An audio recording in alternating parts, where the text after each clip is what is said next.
Hello बच्चों, कैसे हो? होप सब बढ़िया हो और बढ़िया ही रहना। तो स्कॉलडमी की तरफ से आ चुका एक और नया वीडियो जहां पे हम लोग पढ़ने वाले एक ऐसा कंसेप्ट जो हर कोई गवर्नमेंट एग्जाम में पूछा जाता है, भले ही वो तुम्हारा एसएससी हो क्यों ना, वो तुम्हारा बैंकिंग हो या फिर तुम्हारा स्टेट गवर्नमेंट का एग्जामिनेशन क्यों ना हो जाए, वहां पे हर जगह ये क्वेश्चन पूछा जाता है। और वो टॉपिक क्या होगा तुमको क्लियरली दिख रहा होगा, वो टॉपिक है टाइम एंड वर्क। ठीक है, तो अभी टाइम एंड वर्क के साथ रिलेटेड और दो टॉपिक होता है, that is work and wage, एंड दूसरा हो जाता है पाइप एंड सिस्टम। तो मतलब अगर वो दोनों चैप्टर तुमको अच्छे से समझना है, तुमको ये वर्क एंड टाइम अच्छे से समझना पड़ेगा। एक बार तुम्हारा वर्क एंड टाइम का कंसेप्ट क्लियर हो जाए तो वो दोनों का ज्यादा प्रैक्टिस करने की जरूरत नहीं पड़ेगा, तुम्हारा उसका आंसर ऐसा ही आ जाएगा। कैसे आएगा? क्योंकि इसका ही कंसेप्ट वहां पर रेप्लिकेट होता है और इसी कंसेप्ट के थ्रू हम लोग पाइप एंड सिस्टम भी करेंगे और वर्क एंड वेज भी करेंगे।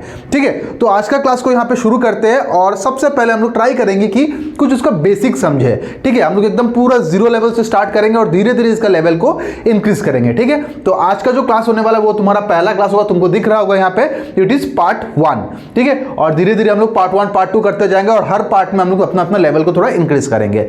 बात समझ में आ रहा है? चलो शुरू करते हैं आज का क्लास।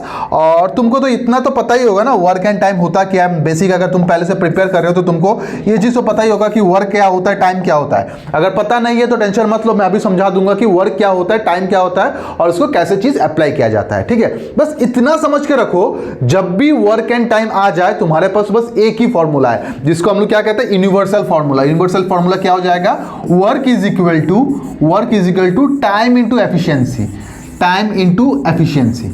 अब तुम लोग बताओगे कि सर हम लोग को वर्क तो पता है, वर्क होता है काम, टाइम क्या होता है? टाइम होता है तुम्हारा समय, तो ये एफिशिएंसी क्या होता है? ठीक है, तो बेसिकली एफिशिएंसी मतलब क्या होता है? किसी भी चीज को करने का क्षमता। ठीक है, किसी भी चीज को करने का क्षमता। जैसे मान लो आज तुम यहाँ पे एसएससी का एग्जाम दे रहे हो, ठीक है, तो तुम जितना ज्यादा एफिशिएंट होगा उतना ही तुम्हारा चांसेस बढ़ जाएगा सिलेक्शन होने का। दैट मीन्स क्या हो रहा है? तुम्हारा एफिशिएंसी बहुत ज्यादा है या फिर तुम्हारा क्षमता, उस काम को करने का क्षमता ज्यादा है। ठीक है, मान लो तुम्हारे पास एक पोस्ट है, ठीक है, तुम्हारे पास एक पोस्ट है और तुम इसको मतलब पोस्ट मतलब तुम्हारे पास एक वैकेंसी है, तुम एक कंपनी का मालिक हो, तुम्हारे पास एक वैकेंसी है, तुमको ये पोस्ट किसी को देना है या फिर ये पोस्ट को तुमको फिल करना है। अब क्या करोगे? तुम देखोगे कि किसका एफिशिएंसी ज्यादा है, जिसका एफिशिएंसी ज्यादा है उसी को तुम ये पोस्ट दोगे। क्यों? क्योंकि जिसका एफिशिएंसी ज्यादा होगा वो ज्यादा अच्छे से काम कर पाएगा और ज्यादा से ज्यादा काम वो कम टाइम में खत्म कर देगा। बात समझ में आ रहा है? तो एफिशिएंसी का मतलब क्या होता है? क्षमता होता है। तो अगर प्रैक्टिकल सोचोगे एफिशिएंसी का मतलब होता है क्षमता। लेकिन अगर तुम इसी चीज को मैथमेटिकल टर्म में देखोगे, जो मैं यहां पे समझाऊंगा, उसका मतलब कुछ और होगा। लेकिन उसका मतलब वही एफिशिएंसी है, बट नंबर वाइज जाएंगे तो उसका मतलब कुछ और हो जाएगा। ठीक है, कैसे हो जाएगा? देखो यहां पे हमेशा याद रखना जो ये क्वेश्चंस आता है ना, वो क्वेश्चंस में क्या दे देगा? 2 3 4 5 कुछ भी आदमी नंबर ऑफ मैन हो सकता है यहाँ पे। ठीक है, तो मान लेता हूं एक काम को एक कितना दिन में करता है, मान लेता हूं वो काम को वो 15 दिन में कर लेता है। ठीक है, और नेक्स्ट क्या हो जाएगा? नेक्स्ट हो जाएगा तुम्हारा बी मान लेता हूं वो काम को कितना दिन में कर लेता है, वो उसको 30 डेज में कर लेता है। बात समझ में आ रहा है? अब ये जो दोनों चीज यहां पे दिया गया है, ये दोनों चीज का मतलब क्या होगा? He can do work in 15 days, B can do the work in 30 days. Days का मतलब क्या हो रहा है? This two are indicating the individual time. वो किसको इंडिकेट कर रहा है? वो तुम्हारा टाइम को इंडिकेट कर रहा है। बात समझ में आ गया? अब फॉर्मूला क्या कहता है? फॉर्मूला कहता है work is equal to time into efficiency. अब यहां पे बस ये पार्ट तुम्हारा क्वेश्चन में दिया रहेगा, तुमको बोलेगा कि दोनों मिलकर कितना दिन में काम को समाप्त कर देंगे। अब इसके लिए तुमको क्या चाहिए होगा? वहां पर इसके लिए तुमको चाहिए होगा टोटल वर्क भी चाहिए होगा, एफिशिएंसी भी चाहिए होगा। अगर तुम मैथमेटिकल पॉइंट ऑफ व्यू से देखोगे तो it is impossible for me, ये मेरे लिए पॉसिबल ही नहीं है कि मैं यहां पे दो चीज को एक साथ एज्यूम कर लूं। तो इसी कारण हम लोग क्या करते हैं? एक ही चीज को एज्यूम करते हैं। वो चीज क्या हो जाएगा? वो चीज तुम्हारा वर्क हो जाएगा। तो इस केस में मैं क्या करता हूं? वर्क को एज्यूम करता हूं। अब एज्यूम तो ऐसा नहीं कर सकता हूं डायरेक्टली मैं 100 ले रहा हूं, 200 ले रहा हूं। अगर परसेंटेज होता तो डायरेक्ट 100 ले लेते, अगर कुछ और होता तो 200 ले लेते, ऐसा कुछ कर लेते हम लोग। बट इस केस में एजम्पशन अगर करना है तो सोच समझ के करना है। कैसे सोचना है? सीधा सा बात है भाई, ये दोनों का एलसीएम ले लो, ये दोनों का एलसीएम ले लो और यही एलसीएम इंडिकेट करेगा क्या? तुम्हारा टोटल वर्क। तो सीधा सा बात है भाई, 15 और 30 का एलसीएम कितना होगा? चलो आज ये पहला क्लास है तो इसलिए मैं बता देता हूं एलसीएम कैसे निकाला जाता है। सबसे पहले किससे जाएगा? 3 से 5 टाइम्स, 3 से 10 टाइम्स, 5 से कितना टाइम जाएगा? 5 से 2 टाइम्स जाएगा। ये कितना टाइम्स में जाएगा? ओए 5 से 2 टाइम्स कैसे जा सकता है? वो 5 से वो 1 टाइम जाएगा, ये 2 टाइम्स जाएगा और यहाँ पे कितना आ जाएगा? 2 आ जाएगा। तो 5 3 15, 15 2 कितना हो जाएगा? 30। एलसीएम कितना आ जाएगा? 30 आ जाएगा। तो यहाँ पे इसका एलसीएम कितना हो जाएगा? 30। और यही 30 क्या होगा? यही 30 तुम्हारा वर्क हो जाएगा। मतलब अब तुम्हारे पास वर्क भी है, तुम्हारे पास टाइम भी है। तुमको क्या चाहिए, एफिशिएंसी चाहिए। ठीक है, तुमको क्या चाहिए, एफिशिएंसी चाहिए। बेसिक मैथ्स तुमको तो ये पता होना चाहिए। बेसिक मैथ्स क्या, बेसिक मैथ्स कहता है अगर वर्क इज इक्वल टू क्या होता है, टाइम इनटू एफिशिएंसी हो रहा है, तो efficiency will be equal to क्या, वर्क डिवाइडेड बाय टाइम। यही होगा ना। अभी तुम्हारे पास देखो वर्क सॉरी टाइम तुम्हारा क्वेश्चन में दिया गया है, एफिशिएंसी तुमने क्या किया है, एज्यूम किया है। अब तुमको क्या चाहिए, एफिशिएंसी सॉरी वर्क तुमने एज्यूम किया है, एफिशिएंसी तुमको चाहिए, तो सीधा सा फॉर्मूला लगाओ, efficiency is equal to work by time. तो अब तुमको किसका एफिशिएंसी चाहिए यहाँ पे, अब तुमको किसका एफिशिएंसी चाहिए यहाँ पे, बोलोगे सर मुझे ए का एफिशिएंसी चाहिए और साथ ही साथ मुझे बी का एफिशिएंसी चाहिए। तो दोनों एफिशिएंसी साथ में तो नहीं निकाल पाओगे ना, तो उसको अलग अलग निकालना पड़ेगा। सबसे पहले देखो अगर ए का तुमको एफिशिएंसी निकालना है तो क्या बोला था, work by efficiency, work by efficiency नहीं टाइम, वर्क बाय क्या हो जाएगा, टाइम। जबकि तुमको ए का एफिशिएंसी निकालना है, दैट मींस वर्क तो वही रहेगा 30, ए का एफिशिएंसी निकालना है तो ए का टाइम से इसको डिवाइड कर दो, कितना हो जाएगा, इसका एफिशिएंसी तुम्हारा 2 हो जाएगा। और अगर मैं यहाँ पे बी का बात करूं तो बी का कितना हो जाएगा, बी का वर्क हो जाएगा 30 और उसका टाइम कितना लग रहा था, टाइम भी 30 लग रहा था, तो टाइम भी यहाँ पे 30 आ जाएगा, जिसके कारण इसका एफिशिएंसी कितना हो जाएगा, 1 हो जाएगा।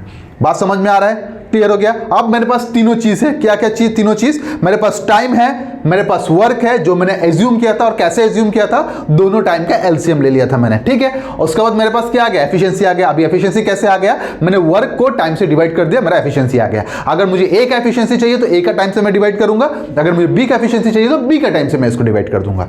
बात समझ में आ गया, ये चीज क्लियर हो गया। चलो अब देखो क्वेश्चन का डिमांड क्या है, क्वेश्चन का डिमांड ये है कि ए अकेला एक काम को अगर 30 डेज में करता है, सॉरी 15 डेज में करता है, और बी वही काम को 30 डेज में करता है, तो दोनों मिलके उस काम को कितना दिन में करेगा, ये तुमको बताना है यहां पे। ठीक है, अब वो कैसे बता सकते हो, तो सीधा सा बात है भाई, मुझे चाहिए क्या, मुझे चाहिए है टाइम, किसका किसका, ए और बी का टाइम चाहिए। So time taken by A and B will be equal to, time का फॉर्मूला क्या हो जाएगा, work is equal to time into efficiency. तो time will be equal to क्या, time will be equal to work divided by efficiency, work divided by efficiency. ठीक है, work तो तुमको पता ही एक ही वर्क है, क्या हो जाएगा वो तुम्हारा 30 हो जाएगा। और एफिशिएंसी, ठीक है, किसका एफिशिएंसी लोगे, अब तुम सोचोगे सर ए का ले या फिर बी का ले। अब देखो भाई मेरे यहां पे क्या बोला गया था, तुमको दोनों का टाइम चाहिए, ए का भी चाहिए और बी का भी चाहिए, मतलब दोनों का एफिशिएंसी को क्या कर दो, ऐड कर दो। इसका एफिशिएंसी कितना था 2, इसका एफिशिएंसी कितना था 1, 2 + 1 कितना हो जाएगा 3, यहाँ पे कितना आ जाएगा 3 हो जाएगा। मतलब वो काम कितना दिन में खत्म हो जाएगा, वो काम तुम्हारा 3 डेज में खत्म हो जाएगा। The work will be completed in कितना डेज, 3 डेज। तो ये जो पूरा सम मैंने यहाँ पे एग्जांपल के रूप में कराया था, उसमें क्या समझ में आया, उसमें ये चीज हम लोगों को समझ में आया कि मेरा इंडिविजुअल टाइम दिया गया, किसका किसका, ए और बी का इंडिविजुअल टाइम दिया गया यहाँ पे। ठीक है, वही इंडिविजुअल टाइम से मैंने क्या निकाला, यहाँ पे टोटल वर्क निकाला। कैसे मैंने टोटल वर्क निकाला, मैंने दोनों का एलसीएम ले लिया, उससे मेरा क्या आ गया, मेरा टोटल वर्क आ गया। उसका मुझे चाहिए क्या रहेगा, एफिशिएंसी रहेगा चाहिए, तो एफिशिएंसी के लिए मैं क्या कर दूंगा, वर्क को टाइम से डिवाइड कर दूंगा। अगर ए का चाहिए तो ए का टाइम से डिवाइड करूंगा, बी का चाहिए तो बी का टाइम से उसको डिवाइड कर दूंगा। बात समझ में आ गया, क्लियर हो गया ये वाला। ठीक है, अब एग्जाम में क्वेश्चन कैसे पूछेगा, ये तो लॉलीपॉप टाइप का था। अब देखो ये वाला करने के लिए अलग अलग बुक में तुमको अलग अलग फॉर्मूला भी मिलेगा, वो फॉर्मूला में डिस्कस करूंगा, और फॉर्मूला का जो ड्रॉबैक्स है वो भी डिस्कस करूंगा। तो मैं अगर मेरा ओपिनियन दूं तो मैं तुम लोग को यही रिक्वेस्ट करूंगा कि फॉर्मूला का पीछे मत भागो, कंसेप्ट का पीछे भागो, देखना ऑटोमेटिकली ये सब चीज तुमको बहुत आसान लगेगा। और एक बार ये चीज क्लियर हो गया, तुम्हारा 2 से 3 मार्क कहीं नहीं गया। ठीक है, चलो अब दिखाता हूं कि एग्जाम में कैसा क्वेश्चन पूछा जाता है। सीधा सा बात है भाई, जैसे कि यहां पे क्या दे दिया गया, ए का इंडिविजुअल गिवन में लिख लेता हूं, यहां पे 2 मिनट रुक जाओ, गिवन, और हम लोग को क्या करना है, फाइंड करना है। ठीक है, ये चीज को अच्छे से देखना। मैं बस दो आदमी के लिए कर रहा हूं, 3-4 का भी हो सकता है, उसके लिए टेंशन मत करो, मैं सम के थ्रू समझा के दूंगा, बस इसके लिए समझा रहा हूं। अभी गिवन क्या रह जाएगा तुम्हारा, गिवन मान लो 2 आदमी है, ए और बी। ए का इंडिविजुअल टाइम दे दिया जाएगा तुमको, ए का इंडिविजुअल टाइम दे दिया जाएगा, बी का इंडिविजुअल टाइम दे दिया जाएगा। तुमको बोलेगा find out the time taken by A and B if they work together, जैसे कि इस क्वेश्चन में हुआ था। देखो ए का इंडिविजुअल टाइम दे दिया, बी का इंडिविजुअल टाइम दे दिया गया था, तुमको क्या निकालना, दोनों मिलकर कितना दिन में काम को करता है वो निकालना था। ये एक पहला कैटेगरी हो जाएगा। दूसरा कैटेगरी क्या हो जाएगा, ए का इंडिविजुअल टाइम दे देगा, ए और बी का मिला के टाइम दे दिया जाएगा। A can do a work in 15 days, A and B can do the same work in 10 days, मतलब दोनों मिलके वो काम को इतना दिन में समाप्त कर देते। तुमको पूछा जाएगा you need to find out the time taken by B alone to complete the work. ठीक है, क्रोनोलॉजी समझ रहे हो ना। ए और बी का इंडिविजुअल टाइम दे दिया गया, ए और बी का इंडिविजुअल टाइम दे दिया गया, बोला गया दोनों मिलकर कितना दिन में काम को खत्म कर देते हैं। ठीक है, उसके बाद नेक्स्ट वाला पार्ट में क्या हो जाएगा, नेक्स्ट वाला पार्ट में तुमको ए का इंडिविजुअल टाइम दे दिया जाएगा, ए और बी मिलकर उस काम को कितना टाइम में करता है वो दे दिया जाएगा। You need to find out the time taken by B alone to do the work, B कितना टाइम में वो काम को खत्म कर लेगा। ये तुम्हारा दूसरा टाइप बन जाएगा। और तीसरा टाइप क्या बन जाएगा, तीसरा टाइप पहले तुम्हारा ए और बी का मिलके कितना टाइम में करते हैं वो दे दिया जाएगा, उसके बाद बी का इंडिविजुअल टाइम दे दिया जाएगा और they will ask you to find out A कितना टाइम में उस काम को कंप्लीट कर लेगा। बात समझ में आ रहा है? यहां पे 1, 2 और 3 यही 3 कैटेगरी है जिसमें पूरा का पूरा चैप्टर खत्म हो जाएगा। ठीक है, अब अगर ये चीज तुम आइडेंटिफाई कर पा रहे हो क्वेश्चन के थ्रू, तुम्हारा जो सॉल्विंग स्किल है ना वो बहुत तेजी से बढ़ेगा। बात समझ में आ गया? ये चीज क्लियर हुआ? ठीक है, अब देखो ये जरूरी क्यों है। जैसे कि मान लो ये जो वर्क एंड टाइम करेंगे यहां पे इतना जरूरी नहीं पड़ेगा, क्योंकि क्वेश्चन के थ्रू तुमको बहुत अच्छे से समझ में आ जाएगा कि क्या पूछा गया और क्या तुमको फाइंड आउट करना है। ठीक है, लेकिन अगर तुम पाइप एंड सिस्टम करोगे तो वहां पे तुमको दिक्कत हो जाएगा, क्योंकि वहां का क्वेश्चन बहुत ज्यादा कॉम्प्लिकेटेड होता है। ठीक है, तो उसके लिए इसका नॉलेज रखना जरूरी रहेगा। ठीक है, तो हो सका तो इसका स्क्रीनशॉट ले लो जल्दी जल्दी। ठीक है, हो गया। चलो अब इसका एक सम करते हैं और सम के थ्रू इसका कंसेप्ट को समझते हैं। अब बोलोगे कि सर आपने फॉर्मूला का बात किया, फॉर्मूला कैसे करेंगे? दिखाऊंगा भाई, सब्र रखो, सब्र से सब कुछ होता है। ठीक है, ये हो जाएगा आज का पहला क्वेश्चन। क्या बोला गया है? A can do a work in 12 days whereas B can do the same work in 18 days. In how many days A and B together can do the same work. मतलब क्या हो गया यहाँ पे, कौन सा टाइप का क्वेश्चन हो गया? ए का इंडिविजुअल टाइम दे दिया गया, बी का इंडिविजुअल टाइम दे दिया गया। You need to find out the time taken by A and B together, मतलब पहला केस का सम है। अब इसको कैसे करोगे? देखो, सबसे पहले यहां पे लिख लो ए कितना टाइम में करता है, ए इस टाइम कितना टाइम में करता है, 12 दिन में करता है, और बी कितना टाइम में करता है उसको, बी उसको 18 दिन में करता है। ठीक है, ये हो गया तुम्हारा टाइम। अब तुमको क्या चाहिए रहेगा? तुमको यहां पे चाहिए रहेगा होगा इसका टोटल वर्क। तो टोटल वर्क कैसे निकालोगे? यहां पे टोटल वर्क निकालने के लिए हम लोग क्या करते हैं, दोनों का एलसीएम ले लेते हैं। तो 12 और 18 का एलसीएम कितना होगा? अब देखो भाई, ये अगर तुम इस मेथड से कर रहे हो तो तुमको एलसीएम निकालना पड़ेगा, वो भी बहुत जल्दी जल्दी में। अब वो कैसे निकाल सकते हो, थोड़ा सा दिमाग लगाओ मेरे भाई। एलसीएम और एचसीएफ हम लोग क्लास 4 से करके आ रहे हैं, तो तुमको यहाँ पे ये बच्चों जैसा ये वाला केस मत ही करो तो अच्छा रहेगा। ठीक है, मैं पहले ही बता चुका हूँ, ये वाला केस मत ही करो तो अच्छा रहेगा, क्योंकि अगर उस केस में कर रहे हो बहुत ज्यादा टाइम कंज्यूम हो जाएगा। अब उसको करना कैसे, मैं सिंपल सा चीज बता देता हूं। दोनों चीज को ले लो, 12 को ले लो, 18 को ले लो, और जो बड़ा वैल्यू रहेगा उसका मल्टीपल्स को चेक करो। मल्टीपल्स बोले तो उसका टेबल में चेक करो। जैसे कि मान लो यहां पे मैं ले लेता हूं 18 बड़ा है तो 18 लेता हूं। 18 1 जा 18 1 जा कितना हो जाएगा? 18 हो जाएगा। क्या 18 के टेबल में आएगा? बोलोगे हाँ सर 18 तो 18 का टेबल पे आएगा ही। ठीक है, आ गया। क्या 18 12 का टेबल में आता है? तुम लोग बोले नहीं सर 18 12 का टेबल में नहीं आता है। दैट मीन्स मेरा 18 एलसीएम नहीं हो सकता। नेक्स्ट क्या हो जाएगा? 18 इंटू 2 कितना हो जाएगा? 36। अब अगर मैं पूछूं क्या 36 18 के टेबल में आता है, तो बोलोगे हाँ सर ये तो दिख रहा है 36 18 के टेबल में आता है। क्या 36 12 के टेबल में आता है? बोलोगे हाँ 3 टाइम्स 36 हो रहा है, 12 के टेबल में भी आ रहा है। तो अगर वो दोनों का टेबल में आ रहा है ना, अगर दोनों का टेबल में ये आ रहा है, दैट मीन्स इसका एलसीएम भी कितना हो जाएगा? इसका एलसीएम भी 36 हो जाएगा। ठीक है, अब कुछ बच्चों का दिमाग में ये भी चल रहा है कि सर अगर ये किसी का टेबल में ना आए तो क्या करे, तो ना आए तो क्या करे, उसके लिए मैं तुमको तो हर सम में समझाते जाऊंगा कैसे करना है। ठीक है, ये बेसिकली क्या होता है 2 3 4 5 मैक्सिमम 5 और 6 के अंदर ये चीज आ जाता है यहाँ पे। ठीक है, अब एग्जाम में तुमको ऐसा बना के नहीं करना है। अगर एग्जाम में तुम ऐसा बना के कर रहे हो तो उससे अच्छा तुम यही कर लो। ठीक है, उसके लिए तुमको मल्टीप्लिकेशन टेबल का एकदम स्ट्रांग नॉलेज होना पड़ेगा। 1 से लेकर 30 तक का टेबल तुमको याद होना ही पड़ेगा भाई मेरे। बात समझ में आ गया? हर किसी का शॉर्टकट नहीं होता है। क्लियर हो गया? तो इसका एलसीएम कितना आ गया मेरा? इसका एलसीएम आ गया मेरा 36। अगर एलसीएम उसका 36 आ गया, मुझे क्या चाहिए? ए का एफिशिएंसी। ए का एफिशिएंसी क्या हो जाएगा? टोटल वर्क डिवाइडेड बाय ए का टाइम। टोटल वर्क कितना है? 36 डिवाइडेड बाय कितना? 12। कितना आएगा? 3। तो इसका एफिशिएंसी कितना आएगा? ए का एफिशिएंसी 3 आ गया। बी का एफिशिएंसी कितना आएगा? 36 डिवाइडेड बाय 18 कितना आएगा? 2। तो एफिशिएंसी ऑफ बी कितना हो गया? 2 हो गया।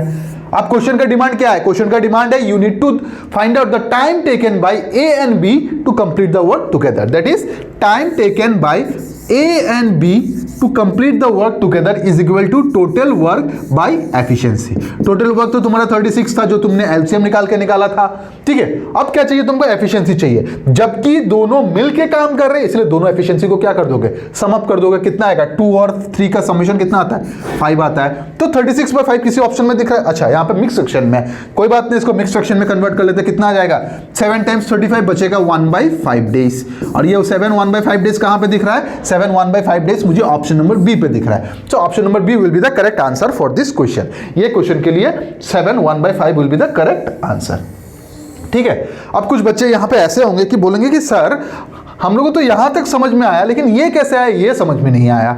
तो भाई मैं वो भी तुमको समझा देता हूं, ये आया कैसे। जैसे कि मान लो यहां पे कितना दिया गया, यहां पे तुम्हारा 36 डिवाइडेड बाय 5 दिया गया, तो 36 को 5 से डिवाइड कर दो, ठीक है। 5 कितना टाइम, 7 टाइम्स कितना आता है, 35 आता है, बचा कितना 1। जो ऊपर यहां पे वैल्यू रहेगा ना उसको बढ़ा करके यहां पे लिख दो, ठीक है। उसका जो रिमाइंडर आएगा उसको वहां पे लिखो, और जो यहां पे बचेगा क्वोशिएंट उसको यहां पे लिखो, यही हो जाएगा तुम्हारा आंसर, ठीक है। अब एग्जाम में बैठे बैठे तो डिवाइड नहीं कर सकते, थोड़ा सा दिमाग लगाना, मल्टीप्लिकेशन टेबल का नॉलेज रखना, आसानी से ये चीज बन जाएगा, ठीक है। क्लियर हो गया ये वाला। चलो अगर ये चीज क्लियर हो गया, अब बोलोगे कि सर आपने तो अभी बताया था कि आप फॉर्मूला बताओगे, आपने तो फॉर्मूला नहीं बताया, आपने तो इसको एक बहुत लेंथी मेथड से किया, तो फॉर्मूला में भी बता दीजिए, हम लोग को भी अच्छा लगेगा। तो भाई मेरे देख लो यहाँ पे, अगर इसको तुम फॉर्मूला में करना चाहते हो, क्या बोला गया था, ए का टाइम कितना था, ए को लग रहा था, आई थिंक देख लेता हूँ कितना लग रहा था, ए को 12 डेज लग रहा था, तो ए को 12 डेज यहां पे लिख देता हूं। बी को कितना टाइम लग रहा था, बी को 18 टाइम लग रहा था, तो 18 डेज यहां पे लिख देता हूं, ठीक है। अगर दोनों का टाइम पूछ ले तो हमेशा याद रखना, अगर दोनों का टाइम पूछ ले तो हम लोग क्या करेंगे, ए इंटू बी, ए प्लस बी, ये वाला फॉर्मूला हम लोग यहाँ पे अप्लाई कर देंगे, ठीक है। जहां पे ए बी किसको इंडिकेट कर रहा है, ए बी हम लोग का ए और बी का इंडिविजुअल टाइम को इंडिकेट कर रहा है, तो सीधा सीधा इस फॉर्मूला में पुट कर देते हैं। ए का कितना हो जाएगा, ए का तुम्हारा 12 हो जाएगा, बी का कितना हो जाएगा, बी का तुम्हारा 18 हो जाएगा, और यहाँ पे कितना हो जाएगा, 12 + 18 हो जाएगा, जिसके कारण इसको नहीं करते, इसको ऐसे ही रहने देते हैं, यहाँ पे हो जाएगा, और यहाँ पे कितना आ जाएगा 30, ठीक है। कैंसलेशन करते हैं, कितना टाइम्स में जाएगा, ये 3 टाइम्स में जाएगा ना, हाँ 3 टाइम्स, और ये 5 times, which will be equal to कितना, 36/5, और 36/5 can be written as 7 1/5 days, और मतलब 7 1/5 डेज में वो काम क्या हो जाएगा, निपट जाएगा। बात समझ में आ रहा है, क्लियर हो गया। अब कुछ बच्चे यहाँ पे ऐसे होंगे, बोलेंगे कि सर वो जो आपने फालतू सा मेथड किया, इस मेथड से अच्छा तो हम लोग ये मेथड से कर लेते हैं, आसानी से आंसर आ जाता। तो मैं एक चीज बता देता हूँ तुम लोगों को कि मैं तुमको जो सिखाऊंगा एकदम सॉलिड सिखाऊंगा। मैं इसको इसलिए मना कर रहा हूँ क्योंकि इसका फायदा से ज्यादा इसका लिमिटेशन है, इसका फायदा से ज्यादा क्या है, लिमिटेशन है। बात समझ में आ रहा है। जैसे कि एनर्जी ड्रिंक जो होता है कुछ कुछ, ठीक है, वो क्या करता है, तुमको शॉर्ट टर्म के लिए एनर्जी देता है, मतलब क्या हो रहा है, उसका फायदा बहुत कम है लेकिन उसका लिमिटेशन या फिर उसका ड्रॉबैक्स बहुत ज्यादा होता है। वैसे ही सेम चीज यहाँ पे, इसका फायदा इतना सा है, ठीक है, और इसका जो ड्रॉबैक्स है इतना सारा है। ड्रॉबैक अभी अगर मैं बोलूंगा तुमको ये समझ में नहीं आएगा, क्योंकि सर ये तो शॉर्टकट है, इसमें आंसर आ जाएगा। जब ये क्वेश्चन आएगा प्रैक्टिकली तुमको ही समझ में आएगा कि ये मेथड का बहुत ज्यादा लिमिटेशन होता है। कहां कहां होता है वो देख जाएंगे हम लोग सम वाइज, ठीक है। अब यहां पे देखो, यहां पे बोला गया Aditya can do a piece of work in 24 days whereas Rama can do the same work in 45 days, ठीक है। तो एक काम कर लेते, पहले वही कर लेते, दोनों मेथड से करेंगे। आदित्य और रामा, आदित्य कितना दिन में करता है उसको, 24 दिन में करता है, और रामा कितना दिन में करता है, रामा इसी चीज को 45 डेज में कर लेता है, ठीक है। अब मुझे टोटल वर्क चाहिए, टोटल वर्क मतलब क्या होगा, दोनों का एलसीएम 24 और 45 का एलसीएम कितना होता है, सीधा सा बात है भाई, यहां पे मेरे को दिख रहा है 45 आ रहा है, मतलब एलसीएम में कहीं ना कहीं तुमको 0 लाना पड़ेगा। तो 0 अगर लाना, सब में 0 है, चलो 0 अगर लाना पड़ेगा तो 5 से नहीं जाएगा, 10 से नहीं जाएगा, 15 से, 45 15 360 हो जाएगा सीधा सीधा भाई। इसका एलसीएम इतना क्या सोचना है, 360 हो जाएगा एलसीएम।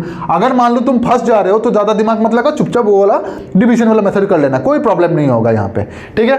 अब अगर कितना टाइम्स में जाएगा, ये तुम्हारा 15 टाइम्स में जाएगा, दैट मीन्स ये उसका एफिशिएंसी हो जाएगा, और ये कितना टाइम्स में जाएगा, ये तुम्हारा 8 टाइम्स में जाएगा ना, 4 टाइम्स 180 हो जाएगा, तो 8 टाइम्स में जाएगा, ये तुम्हारा कितना हो जाएगा, 8 हो जाएगा, ठीक है। मतलब आदित्य का एफिशिएंसी कितना है, आदित्य का एफिशिएंसी है 15, और रामा का एफिशिएंसी कितना है, रामा का एफिशिएंसी है तुम्हारा 8, ठीक है। अच्छा, ये क्वेश्चन के थ्रू मैं एक और कांसेप्ट तुम लोग को बता देता हूं, ठीक है। एक काम कर लो, सम को कर लेते हैं यहाँ पे पहले, उसके बाद क्या बोला गया, time taken by both A and B, time taken by both Aditya and Rama will be equal to, total work बोले तो कितना 360 डिवाइडेड बाय, जबकि दोनों मिलकर काम करें तो दोनों का एफिशिएंसी क्या हो जाएगा, एड अप हो जाएगा, तो कितना है यहाँ पे 15 और यहाँ पे 8, दोनों को ऐड करता हूँ कितना होगा, 5 होगा 20, बचा कितना 3, it will B 23 days, 23 days. और ये तुमको कौन सा ऑप्शन में दिख रहा है, और अगर मैं अच्छे से देखूँ ऑप्शन में तो ये मुझे ऑप्शन नंबर बी पे दिख रहा है। तो option number B will be the correct answer for this question.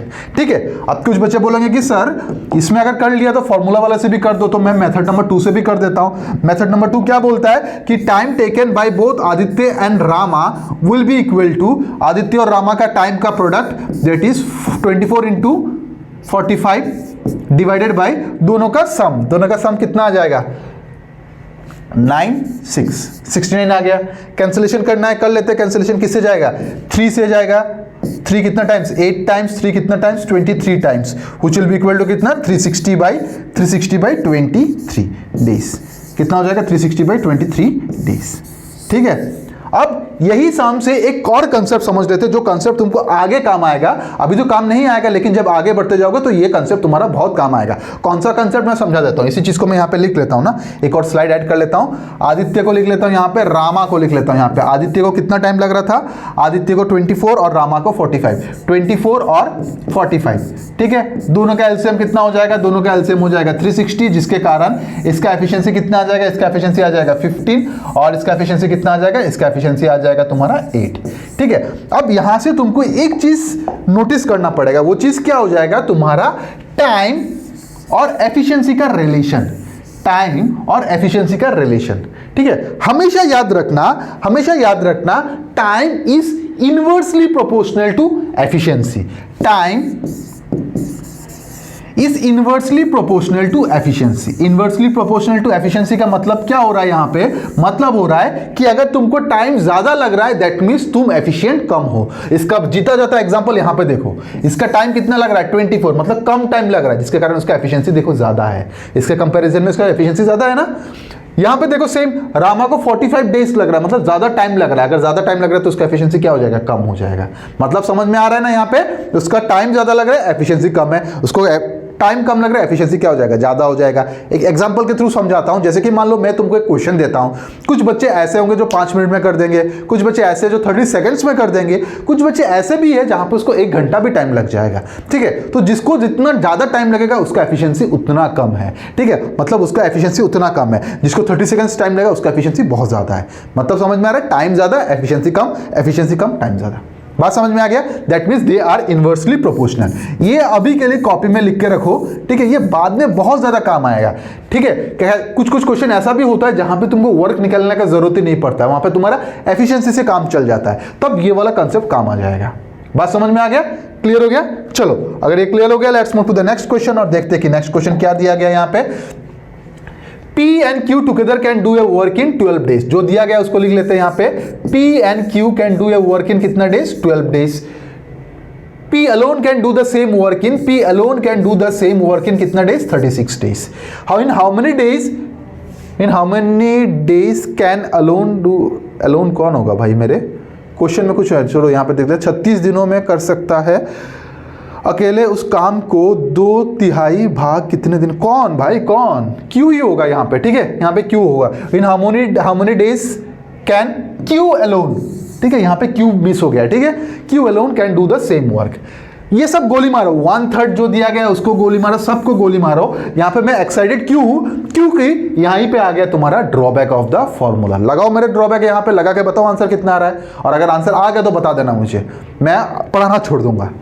ठीक है, देखो वो फॉर्मूला यहीं पे, मतलब वो जो फॉर्मूला दिखाया था वो फॉर्मूला वहीं पे उसका लिमिटेशन था, जो कि 2 का दिया रहेगा, दोनों का निकालना है तब वो काम आ जाएगा। लेकिन यहाँ पे उसका टाइप बदल गया। कैसे बदला, मैंने तुमको क्या बताया था स्टार्टिंग में, तुमको एक चीज बताया था, देखो कहाँ गया ये वाला चीज, क्या बताया था, ये वाला तुम्हारा एक टाइप होगा जो अभी तक यही टाइप कर रहे थे, अब क्या हो गया, ए का दे दिया, ए प्लस बी का दे दिया, तुमको क्या बोला गया, बी का निकालने के लिए, मतलब तुम्हारा टाइप 2 स्टार्ट हो गया। और जब भी तुम्हारा टाइप 2 स्टार्ट हो जाएगा दैट मीन्स तुम्हारा वो फॉर्मूला वहां पे यूजलेस हो जाएगा। अब इसको कैसे करना रहेगा, यहाँ पे देखो सीधा सीधा बात है, 12 और 36 का एलसीएम कितना होता है, 36 हो जाता है। ठीक है, इसका एफिशिएंसी कितना हो जाएगा, 3। अब तो पता चल रहा है ना जल्दी जल्दी में कैसे करना है, इसको सीधे सीधे डिवाइड करना है। तो 36 को 12 से डिवाइड किया, कितना बचा, 3 आया, और 36 से डिवाइड किया, कितना आ गया, 1 आ गया।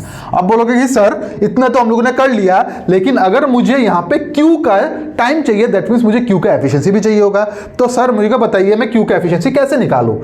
तो यहां पे एक इतना बड़ा मिस्टेक बच्चे करते हैं जिसके कारण उनका आंसर तो आता है लेकिन गलत आ जाता है। क्या आता है? हमेशा याद रखना, जब एफिशिएंसी निकालना होगा ना तो एफिशिएंसी को एफिशिएंसी के साथ कंपेयर करना। जैसे कि P प्लस Q का एफिशिएंसी कितना है तुम्हारा? 3 है, और P का अकेले का एफिशिएंसी कितना है? यहाँ पे 1 है। ठीक है, कुछ बच्चे जल्दबाजी में क्या करते हैं, टाइम को लिख देते हैं जिनके कारण उनका गलत हो जाता है। उन लोग क्या करते हैं, P प्लस Q बोल के यहाँ पे 12 पुट कर देते हैं। 12 पुट करने से वो टाइम का वैल्यू आ जा रहा है, मुझे एफिशिएंसी चाहिए, दैट्स व्हाई मैं यहाँ पे क्या पुट करूंगा, उसका एफिशिएंसी को पुट करूंगा। अब देखो, अगर P का वैल्यू तुम्हारा 1 आ गया तो मैं यहाँ पे 1 पुट कर देता हूँ, plus Q is equal to कितना आ जाएगा? 3 आ जाएगा। 1 इस तरफ में क्या है? प्लस है। बांग्लादेश से इंडिया आएगा, प्लस की जगह क्या बन जाएगा? माइनस बन जाएगा। दैट मीन्स ये उस तरफ आके माइनस बन जाएगा। 3 से 1 जाने से बचेगा कितना? 2। तो Q का एफिशिएंसी कितना आ गया? Q का एफिशिएंसी आ गया 2। अब तुम लोग मस्ती मस्ती में क्या कर दोगे, तुमको चाहिए टाइम। किसका किसका टाइम चाहिए? You need the time taken by Q, time taken by Q to complete the work. Total work कितना था? 36 डिवाइडेड बाय कितना? 2 कर दोगे। 18 तुमको यहाँ पे दिख रहा है, 18 पे टिक करोगे, निकल जाओगे आगे। लेकिन भाई मेरे यहाँ पे एक और ट्विस्ट तो है ना। वो ट्विस्ट क्या है? यहाँ पे बोला गया 2/3 part of the total work, मतलब मुझे पूरा काम नहीं करवाना है उससे, उसका कितना पार्ट करवाना है? उसका 2/3 पार्ट करवाना है। तो मतलब टाइम को, टोटल वर्क को 2/3 से मल्टीप्लाई कर दो। सीधा सा बात यहाँ पे कैंसिल हो जाएगा, किससे? ये 12 टाइम्स जाएगा ना, यहाँ पे 12 हो जाएगा, 2 से 2 कैंसिल हो जाएगा। कितना दिन लगेगा तुम्हारा? 12 डेज लग जाएगा। ठीक है, कितना लग जाएगा? 12 डेज लग जाएगा, जिसके कारण तुम्हारा आंसर क्या हो जाएगा? ऑप्शन नंबर ए हो जाएगा। तो इस क्वेश्चन के लिए परफेक्ट आंसर रहेगा ऑप्शन नंबर ए, ना कि ऑप्शन नंबर बी। बात समझ में आ रहा है? तो इसलिए मैं बोलता हूं जोश से प्रैक्टिस करो, लेकिन जोश के साथ साथ अपना होश को भी संभाल के रखना। क्यों? क्योंकि यहां पे अगर तुम ये वाला लाइन को मिस कर देते तुम्हारा आंसर 18 आ जाता। जहां पे तुम्हारा 2 मार्क्स आना चाहिए था वहां पे 0.33 मार्क्स चला जाएगा। बात समझ में आ रहा है ना? क्लियर हो गया ना ये चीज? ठीक है, तो यहां से हम लोग क्या सीखने को मिला? यहां से हम लोग को सीखने को मिला कि कंसेप्ट भी रखो, दिमाग को भी साफ रखो, और क्वेश्चन के साथ साथ ऑप्शन को भी अच्छे से देखते रहो। ठीक है, क्यों? क्योंकि जो क्वेश्चन एग्जामिनर जो क्वेश्चन बनाएगा वो क्या करता है, वो हर जगह से रखता है कि उसको पता है कि बच्चे ऐसा गलती करेंगे, उसी गलती के कारण वही गलत वाला आंसर यहां पे रखेगा। ठीक है, और ये हम लोग का ह्यूमन माइंड है कि अगर ऑप्शन में आंसर आ रहा है मतलब मेरा आंसर करेक्ट है। 80% ऑफ द बच्चे यही सोचते हैं और इसी कारण लोगों का सिलेक्शन नहीं होता है। ठीक है, तो कंसेप्ट तो रखना ही पड़ेगा, साथ ही साथ तुम्हारा दिमाग भी थोड़ा तेज रखना पड़ेगा ताकि तुम इस चीज को समझ पाओ कि जो तुम्हारा आंसर आया वो करेक्ट आया कि नहीं आया। क्लियर हो गया? चलो, अगर ये हो गया, let's move to the next question और देखते हैं कि नेक्स्ट क्वेश्चन क्या दिया गया यहाँ पे। A can do 1/5 of the task in 4 days, B can do the 1/6 of the same work in 15 days. If they work together in how many days they can complete the work. कितना दिन में उस काम को उन लोग खत्म कर देगा, ये तुमको बताना है. तो ये क्वेश्चन को एक बार अच्छे से देखो और समझो और बताओ कि इसको कैसे कर सकते हो तुम लोग. अब मत बोलना कि यहाँ पे सर मेरे को एलसीएम लेना है तो कैसे लेंगे, ये वो कैसे करेंगे, इसके बारे में तुमको सोचना ही नहीं है. ठीक है, तो अगर तुमको सोचना नहीं है तो कुछ तो दिखाना पड़ेगा ना तुमको. वही चीज मैं यहाँ पे दिखा देता हूँ. एक सिंपल सा कंसेप्ट, जो कंसेप्ट तुम लोगों ने क्लास 4 में पढ़ा है, वो है फ्रैक्शन का कंसेप्ट. अगर मैं यहाँ पे लिखता हूँ 1/4, ठीक है, तो 1/4 का मतलब क्या हो जाएगा. एज अ स्टूडेंट तुम लोग का दिमाग में यही आएगा कि 4 मार्क का एग्जाम हुआ होगा, उसको 1 मार्क मिला है, यही आएगा. चलो कोई बात नहीं, आना भी चाहिए, स्टूडेंट का दिमाग में यही आना चाहिए. अगर मैं यहाँ पे 10/7 लिखता हूँ, तुम लोग क्या बोलोगे, सर हम तो स्टूडेंट है, हमारा दिमाग में बस पढ़ाई चलता है. अगर पढ़ाई चलता है तो आप मार्क्स को इंडिकेट कर रहे हो. दैट मीन्स 10 मार्क का एग्जाम हुआ, 7 मार्क उसको मिला. ठीक है, अगर ये सोच रहे हो तो बहुत बढ़िया सोच रहे हो, लेकिन इसका अंदर एक हिडन फीचर भी है. ठीक है, हिडन फीचर क्या होता है, जैसे कि तुम लोग क्या करते हो, जोश जोश में एक आईफोन ले आते हो, OnePlus लेके आ जाते हो. ठीक है, लेकिन उसका अंदर बहुत सारा फीचर्स होता है जिसके बारे में तुमको पता ही नहीं है. एक रिसर्च के थ्रू पता चला है कि लोग फोन ले लेते हैं लेकिन उसका 80% का फीचर्स उनको पता ही नहीं होता है. ठीक है, वैसा ही तुम ये तो बचपन से यूज करके आ रहे हो, लेकिन इसका अंदर एक फीचर्स है या फिर इसका एक क्या बोलते हैं इसको, कंसेप्ट जो तुमको समझ में नहीं आता. वो कंसेप्ट क्या होता है, जैसे कि 1/4 अगर मैं लिख रहा हूं ना, इसका मतलब क्या हो रहा है, 4 में से 1 भाग मैंने यूज कर लिया है. ठीक है, मैं मार्क्स का बात नहीं कर रहा हूं, मैं कुछ भी चीज का बात कर रहा हूं. ठीक है, 4 में से 1 भाग मैंने यूज कर लिया है, तो कितना भाग बचा हुआ है मेरे पास, 4 में से 3 भाग मेरे पास बचा हुआ है. बात समझ में आ रहा है. सेम यहां पे अगर मैं लिखता हूं 7/10, इसका मतलब क्या हो रहा है, मेरे पास 10 पार्ट्स था, उसमें से 7 पार्ट्स खत्म हो गया, बचा कितना पार्ट्स, 3 में से 10 पार्ट बचा हुआ है. बात समझ में आ रहा है? तो बस इसको बिस्किट के एग्जांपल के थ्रू समझो। 1 2 3 4 5, ठीक है। 5 में से क्या हो गया, एक भुक्कर आदमी आया मेरे घर में, भुक्कर आदमी आया और वो क्या कर दिया, यहां से 1 2 3 बिस्किट खा गया। तो कितना बिस्किट खा गया, 5 में से 3 बिस्किट वो भुक्कर आदमी खा गया, ठीक है। अभी मम्मी घर पे आई, मम्मी आके पूछी कि भाई मेरे तू बता तेरे पास अभी कितना बिस्किट बचा है। तुम बोलोगे कि मम्मी वो भुक्कर आदमी आया और 3/5 बिस्किट खा के चला गया, अब मेरे पास कितना बिस्किट बचा, तो सीधा सा बताओगे यहां पे कि 5 में से 2 बिस्किट बचा हुआ है। ऐसा भी बोल सकते हो 3 और 2, ठीक है। लेकिन अगर तुम उसको मैथमेटिकली या फिर फ्रैक्शनल पार्ट में रिप्रेजेंट करोगे तो नीचे हम लोग हमेशा होल वाला वैल्यू पुट करते हैं। 5 था 5 पुट किया, 5 था 5 पुट किया, उसमें से 3 वो भुक्कर आदमी खा गया, 2 बच गया। बात समझ में आ गया ना, क्लियर हो गया ये वाला चीज। चलो अगर ये चीज क्लियर हो गया तो इसी कंसेप्ट पे ये वाला सम करते हैं। क्या बोला गया, A can do 1/5 of the work.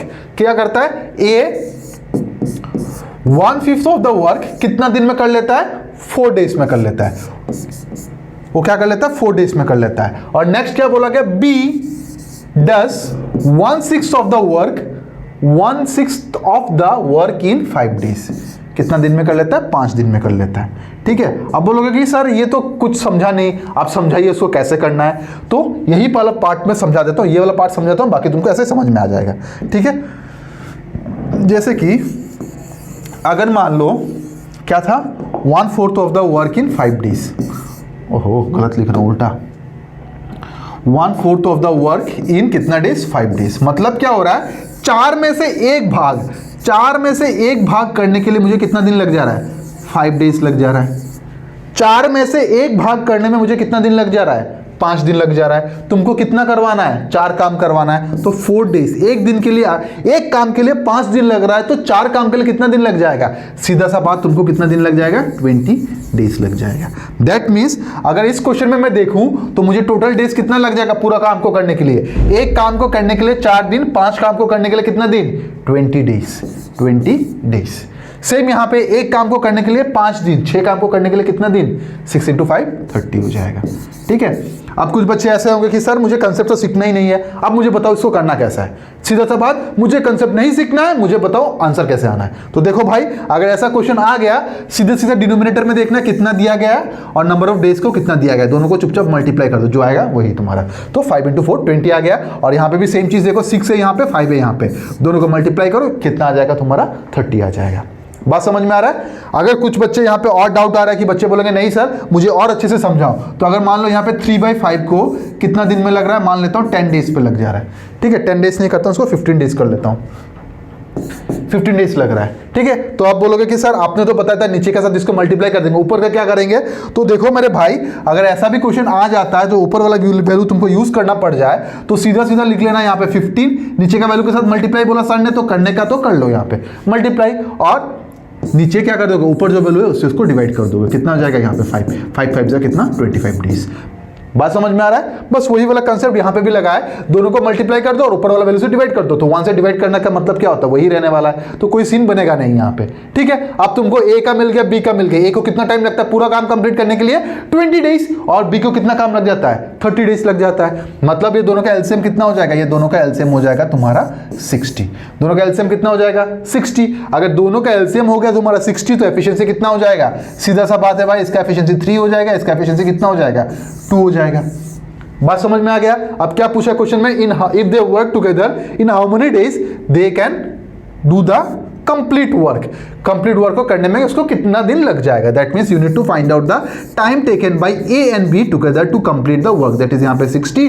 जबकि दोनों मिलकर काम कर रहे हैं तो दोनों का एफिशिएंसी को कर दो ऐड, यहाँ पे आएगा 5 which will be equal to कितना, 12 डेज। कितना हो जाएगा तुम्हारा, 12 डेज। और ये 12 डेज कौन सा ऑप्शन में दिख रहा है, 12 डेज मुझे ऑप्शन नंबर ए पे दिख रहा है। So option number A will be the correct answer for this question. बात समझ में आ रहा है, ठीक है।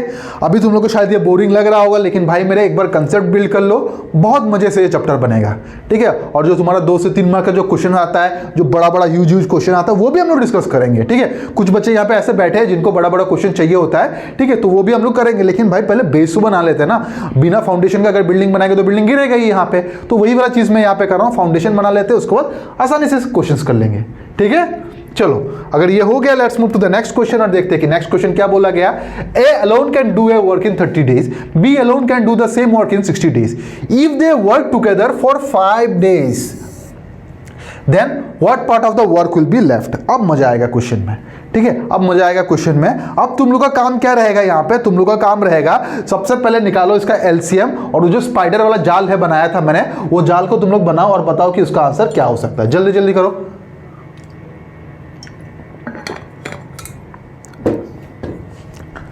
क्या हो जाएगा, A can do a work in कितना डेज, 30 डेज। तो लिखो यहाँ पे A can do the work in 30 days and B alone can do the work, B alone can do the work in कितना डेज, 60 डेज। सीधा सा बात है, 30 और 60 का एलसीएम कितना आता है, 60 आता है। अब तुम लोग सोच रहे कि सर आप रट्टा मार के आ गए एलसीएम। भाई ना मेरे भाई, यहाँ पे रट्टा मैंने कुछ नहीं मारा, जो भी है तुम्हारा दिमाग का खेल है यहाँ पे, ठीक है। यहाँ पे कितना आ जाएगा, कितने टाइम्स में जाएगा, ये 2 टाइम्स में जाएगा, मतलब 60 डिवाइडेड बाई 32, और इसका एफिशिएंसी कितना आ जाएगा, इसका एफिशिएंसी तुम्हारा 1 आ गया, ठीक है। अब मजा आता है बात यहाँ पे, कैसे, देखो क्या बोला गया था, मैंने बोला था कि work is equal to time into efficiency होता है, ठीक है। अब देखो, if they work for 5 days, अगर वो 5 दिन तक काम करते हैं, वो का मतलब क्या हो रहा है, दोनों मिलके, ठीक है। तो 5 दिन में अगर काम कर रहे हैं तो कुछ ना कुछ काम तो उन लोगों ने कंप्लीट किया होगा। बात समझ में आ रहा है, अगर वो 5 दिन तक काम कर रहे हैं दैट मीन्स कुछ ना कुछ काम कंप्लीट उन लोगों ने किया होगा। तो कितना काम कंप्लीट किया वो हम लोग निकाल लेते हैं, ठीक है ना। तो work is equal time into efficiency. तुमको तो ये पता है कि दोनों मिलके कितना दिन का काम किए थे, 5 दिन का काम किए थे, तो 5 को यहां पे लिख दो, इनटू एफिशिएंसी। जब दोनों मिलके काम कर रहे हैं तो ऑब्वियसली दोनों का एफिशिएंसी ऐड भी होंगे यहाँ पे। तो दोनों का एफिशिएंसी कितना है, यहाँ पे है 2, यहाँ पे है 1, मिलके कितना हो जाता है 3। तो यहाँ पे 3 से कर दो मल्टीप्लाई, जिसके कारण कितना हो जाएगा 15 वर्क हो जाएगा, ठीक है। मतलब 15 यूनिट ऑफ वर्क उन लोग कर लेते हैं, ठीक है। यहां तक समझ में आ गया, बहुत बढ़िया। Then what part of the work will be left, कितना पार्ट ऑफ द वर्क बचेगा अभी, ठीक है। तो टोटल कितना था तुम्हारे पास, 60 वर्क था, उसमें से 5 दिन का काम तो हो चुका है ना भाई, 5 दिन का काम हो चुका है। कितना काम हुआ है, 15 काम, तो हटा दो उसमें से 15, बचेगा कितना, बचेगा तुम्हारा 45। मतलब 60 वर्क में से 15 काम हो चुका है। क्यों हुआ, क्योंकि उन लोगों ने 5 दिन तक काम किया था। 5 दिन तक काम करने के बाद 15 काम तो हो चुका था। अब बचा कितना काम, अभी बचा के लिए क्या करोगे तुम लोग, माइनस कर दोगे। 60 से 15 माइनस करोगे, बचेगा कितना 45। बात समझ में आ गया, ठीक है। अगर 45 देखोगे तो क्वेश्चन में कहीं पे 45 नहीं दिया गया। अब बोलोगे कि सर आपने तो गलत करा दिया। तो ना मेरे भाई, यहाँ पे मैंने कोई गलत नहीं कराया, पूरा कंसेप्ट से चल रहा है ये वाला चीज। देखो कैसे, यहाँ पे क्या बोला गया, what part of the work, what part of the work, that means मुझे यहाँ पे कंपेयर करना पड़ेगा किसके साथ, टोटल वर्क के साथ। मतलब टोटल वर्क कितना हो जाएगा यहाँ पे 60, उसमें से कितना काम बाकी रह गया, इसमें से 45 काम बाकी रह गया। बात समझ में आ रहा है, यही वाला चीज मैं अभी तुमको समझा रहा था, जो फ्रैक्शन वाला पार्ट था, बचा हुआ काम बिस्किट, वही वाला चीज पूछा है, part of the work. Part of the work जब भी पूछे नीचे हो जाएगा टोटल और ऊपर हो जाएगा बचा हुआ काम। तो कितना हो जाएगा ये 15 3 times, 15 4 times, 3/4 work will be left. और ये कौन सा ऑप्शन में दिख रहा है, ये तुमको ऑप्शन नंबर सी पे दिख रहा है। बात समझ में आ रहा है। अभी ये क्वेश्चन में थोड़ा और ट्विस्ट भी कर सकता था, ये बोल सकता था कि कितना पार्ट ऑफ द काम हो चुका है, कितना पार्ट ऑफ द काम हो चुका है, कितना काम हुआ है 15, कितने में 60 में, तो तुम्हारा कितना पार्ट हो जाएगा 15/60 which will be equal to कितना 1/4। बात समझ में आ रहा है, लेकिन ये पूछा नहीं गया तो इसमें कंसंट्रेट हम लोग करेंगे भी नहीं। क्लियर हो रहा है। तो बस यहाँ पे वर्क एंड टाइम का कंसेप्ट नहीं लग रहा है, यहाँ पे तुम्हारा फ्रैक्शन का भी कंसेप्ट लगेगा। आगे जाओगे तो तुमको दिखेगा कि यहाँ पे तुम लोग का परसेंटेज का भी कंसेप्ट लग रहा है। बात समझ में आ रहा है। तो हर चीज का यहाँ पे तुमको इलाज करना पड़ेगा, और हर चीज का इलाज करने के लिए हर चीज का तुमको थोड़ा ना थोड़ा आइडिया होना ही पड़ेगा, तभी जाके सरकारी नौकरी ले पाओगे। भाई मेरे, सरकारी नौकरी लेना इतना आसान तो होता नहीं है। अगर ऐसा होता तो आज सब कोई सरकारी बाबू बन के बैठा रहता। बात समझ में आ रहा है ना। चलो, अगर ये चीज समझ में आ रहा है तो let's move to the next question. यहाँ पे देखो क्वेश्चन का टाइप बदलते जाएगा। मैंने क्या बोला था, ये लेवल धीरे धीरे बढ़ते जाएगा। तो अगर लेवल में कुछ समझ में नहीं आ रहा है, नीचे तुम्हारा कमेंट बॉक्स है, कमेंट बॉक्स में मुझे इन्फॉर्म करो कि हाँ सर समझ में नहीं आया, कैसे करे, क्या है समझा दो, तो मैं समझा दूंगा यहाँ पे, ठीक है। C and D, together can make a chair in 4 days. C alone can make the chair in 12 days. In how many days D alone can make the? वही तुम्हारा टाइप 2 वाला क्वेश्चन है, ठीक है। तो जो जो है यहाँ पे लिख लो, C प्लस D उस काम को कितना दिन में कर लेता है, can do the work in 4 days. C alone can do the same work in कितना डेज, 12 डेज. दोनों का एलसीएम कितना आ जाएगा, दोनों का एलसीएम आ जाएगा 12. इसका एफिशिएंसी कितना होगा, 12 डिवाइडेड बाय 4 3, और यहाँ पे कितना 1. कंपैरिजन करना है तो C plus D is equal to कितना 3, किसके साथ, एफिशिएंसी. में बार बार बोल रहा हूं टाइम यहाँ पे मैटर नहीं करता है. Once you get the efficiency तुमको एफिशिएंसी निकालना पड़ेगा. तो C का कितना हो जाएगा, C का 1 हो जाएगा. तो उस हिसाब से D का कितना हो जाएगा, 2 हो जाएगा. खत्म बात, कहानी यहीं पे खत्म हो गया. अब तुमको क्या चाहिए, in how many days D alone can make the chair. तो सीधा सा बात है भाई मेरे, time taken by D will be equal to time is equal to work by efficiency. Work कितना है 12 डिवाइडेड बाय एफिशिएंसी. कौन काम कर रहा है, तुम लोग बोलोगे सर डी काम कर रहा है. अगर डी काम कर रहा है तो भाई मेरे नीचे क्या आ जाएगा, डी का एफिशिएंसी आ जाएगा. अगर तुमको सी का पूछता तो सी का एफिशिएंसी पुट करते. तो जो पूछा नहीं गया उसके बारे में सोचना भी नहीं है हम लोग को. कितना आ जाएगा यहाँ पे 6 डेज. और ये 6 डेज कौन सा ऑप्शन में दिख रहा है, 6 डेज मुझे ऑप्शन नंबर बी पे दिख रहा है. तो option number B will be the correct answer for this question. ये क्वेश्चन के लिए ऑप्शन नंबर बी एकदम करेक्ट आंसर होने वाला है. बात समझ में आ रहा है. अभी आई थिंक तुम लोग को चीज ग्रिप में आ रहा है धीरे धीरे, ठीक है. थोड़ा सा टाइम लगेगा लेकिन टाइम को इन्वेस्ट करो, अच्छा रिटर्न मिलेगा तुमको, ठीक है.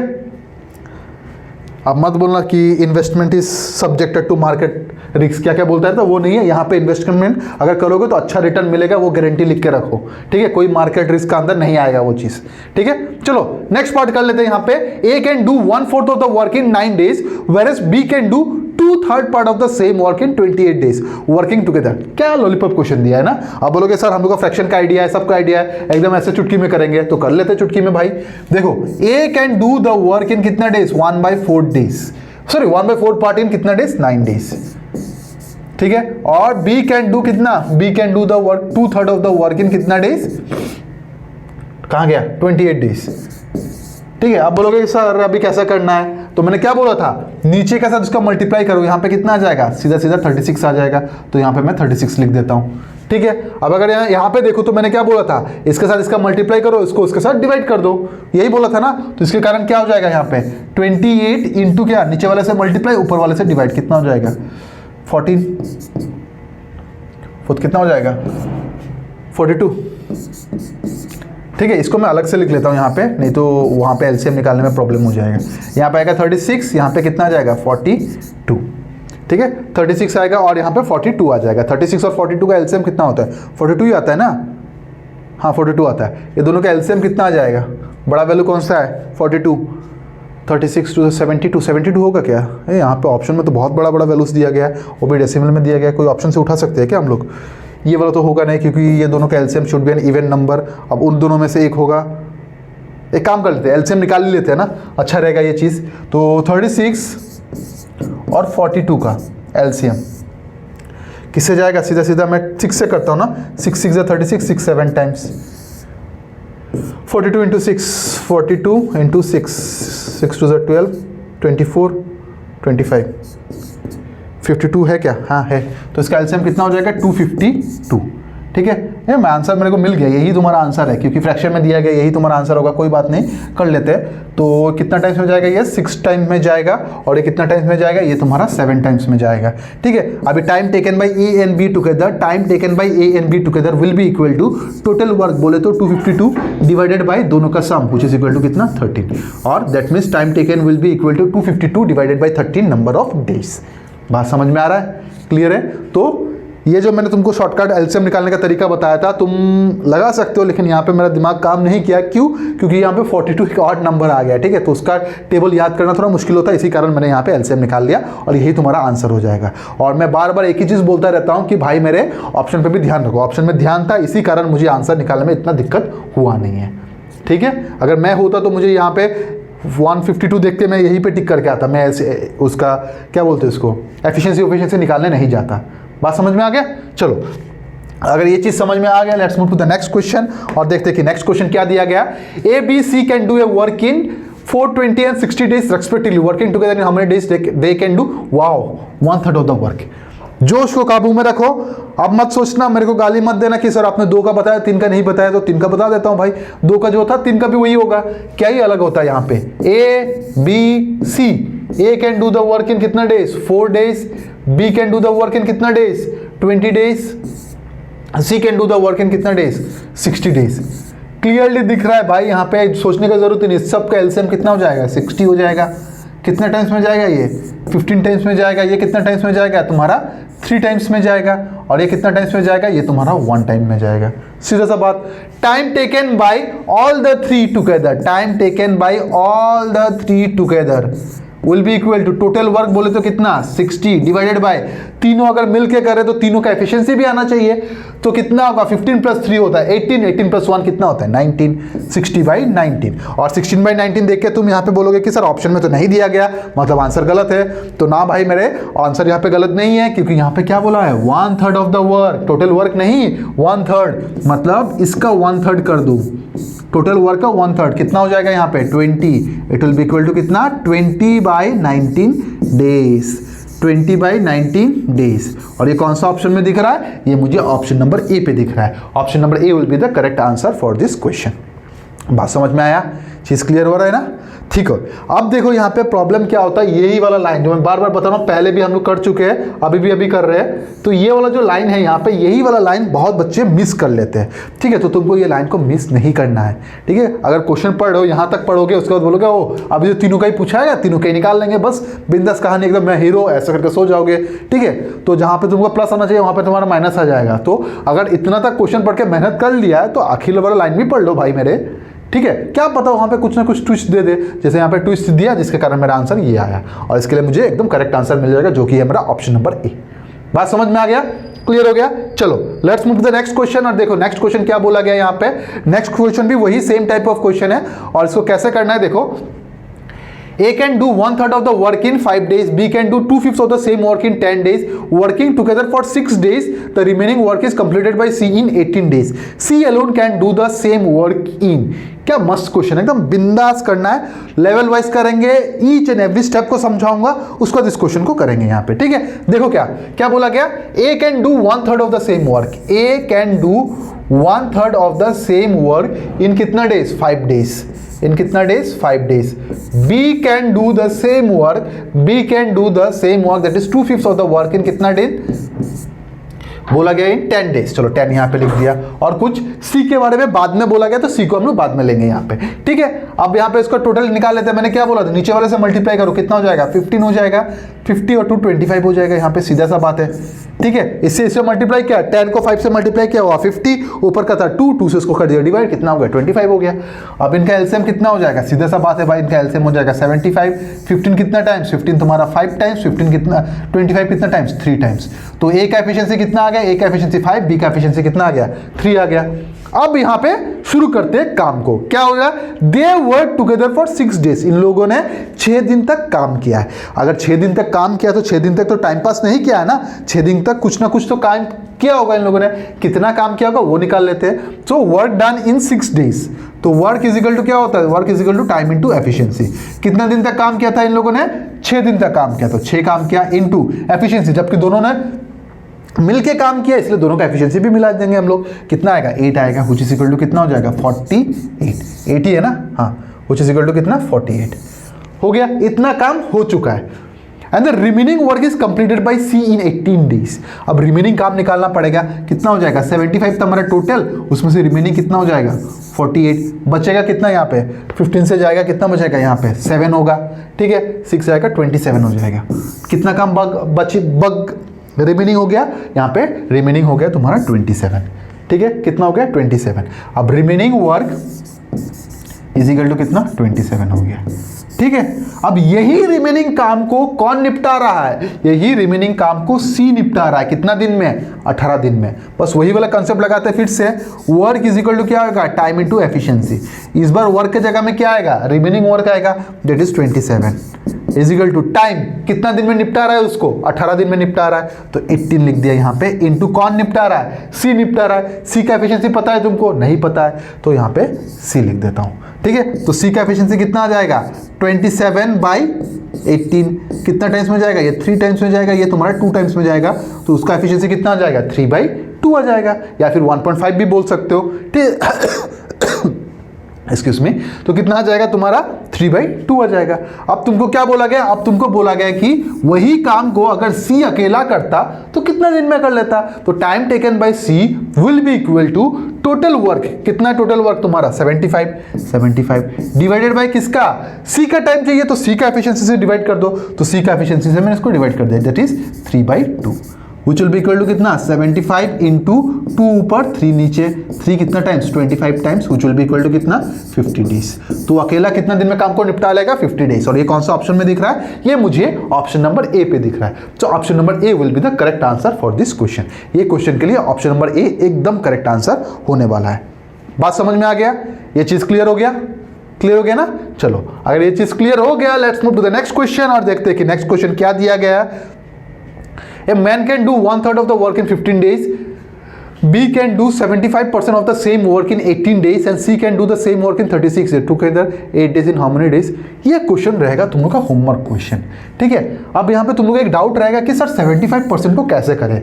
75% का मतलब क्या होता है भाई मेरे, 75/100 हो जाता है, which can be written as कितना 25 3 times 25 4 times 3/4 of the work, मतलब इंस्टेड ऑफ 75 तुम 3/4 ऑफ द वर्क भी लिख सकते हो। जैसे 1/3 2/3 देता है, ऐसे यहाँ पे तुम 3/4 भी लिख सकते हो और इसके कारण तुम्हारा आंसर आएगा। तो ये रहेगा तुम लोग का होमवर्क क्वेश्चन और मैं चाहूंगा तुम लोग ये होमवर्क क्वेश्चन का आंसर मुझे ऑप्शन में बता दो, ऑप्शन बोल रहा हूँ कमेंट सेक्शन में बता दो। बात समझ में आ रहा है, ठीक है। चलो तो आज का हम लोग लास्ट क्वेश्चन करते हैं यहाँ पे, और लास्ट क्वेश्चन करके देखते हैं कि इसको लास्ट क्वेश्चन करना है। चलो देख लेते हैं, इसको कर लेते हैं पहले। देखो क्या बोला गया, a work is done by P and Q, Q and R and P in 15 days 12 days and 20 days respectively. In how many days P alone can do the work. एकदम लॉलीपॉप क्वेश्चन है, कैसे करना है देखो। P और Q कितना दिन में काम को निपटा देते हैं भाई 12 डेज। क्यू एंड आर कितना दिन में निपटाते हैं उसको 15 days. And R and P कितना दिन में निपटा देते हैं उस काम को 20 डेज में निपटा देते हैं। सीधा सा बात है, 15 12 और 20 का एलसीएम कितना होगा 60 हो जाएगा, जिसके कारण इसका एफिशिएंसी कितना हो जाएगा 12 5 टाइम्स 60 होता है, 4 टाइम्स होता है और ये कितना टाइम्स 3 टाइम्स होता है, ठीक है। अब तीनों का एफिशिएंसी को अलग अलग करके लिख लेता हूं। P plus Q is equal to कितना 5, टाइम को मत लिखना भाई एक्सक्यूज मी।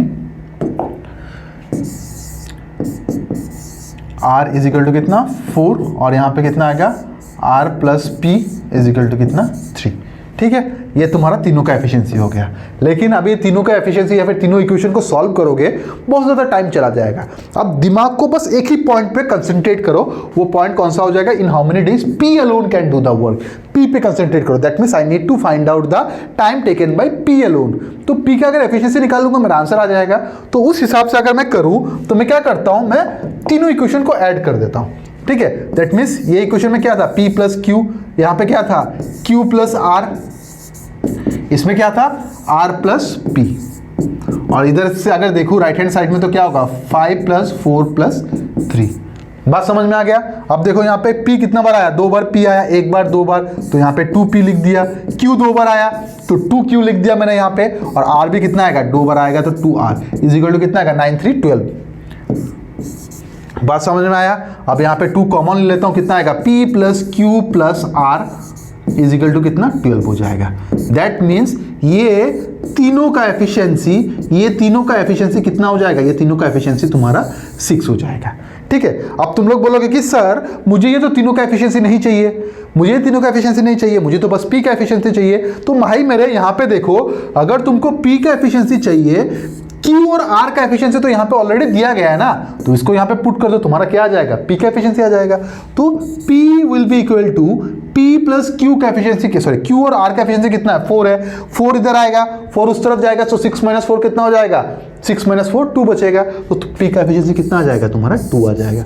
तो P का एफिशिएंसी कितना आ जाएगा 2, और अगर P का एफिशिएंसी तुम्हारा 2 आ रहा है तो तुमको क्या चाहिए, time taken by P to complete the work. So सीधा सीधा बात देखो, हमारे पास स्पेस भी नहीं बचा यहाँ पे। Time taken by P to complete the work is equal to total work कितना था 60 divided by efficiency of P that is 2 which is equal to कितना 30 डेज।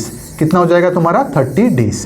तो total number of time taken by P will be equal to कितना 30 days. और ये 30 days कौन सा option में दिख रहा है? 30 डेज मुझे ऑप्शन नंबर डी पे दिख रहा है। So option number D will be the correct answer for this question. ये क्वेश्चन के लिए ऑप्शन नंबर डी एकदम करेक्ट आंसर होने वाला है। बात समझ में आ गया? क्लियर हो गया ये वाला चीज? ठीक है, तो आज के लिए क्लास को इतना ही रखते हैं और तुम्हारा काम अभी यही रहेगा कि मल्टीप्लिकेशन टेबल को अच्छे से रिवाइज करो, क्योंकि मल्टीप्लिकेशन टेबल अच्छे से रिवाइज नहीं करोगे तो एलसीएम निकालने में बहुत ज़्यादा प्रॉब्लम हो जाएगा। ठीक है, बात समझ में आ रहा है? ठीक है, तो आज का क्लास को यही तक रहने देते हैं। Let's meet in the next class. Till then bye, take care, stay healthy and stay safe. Bye everyone.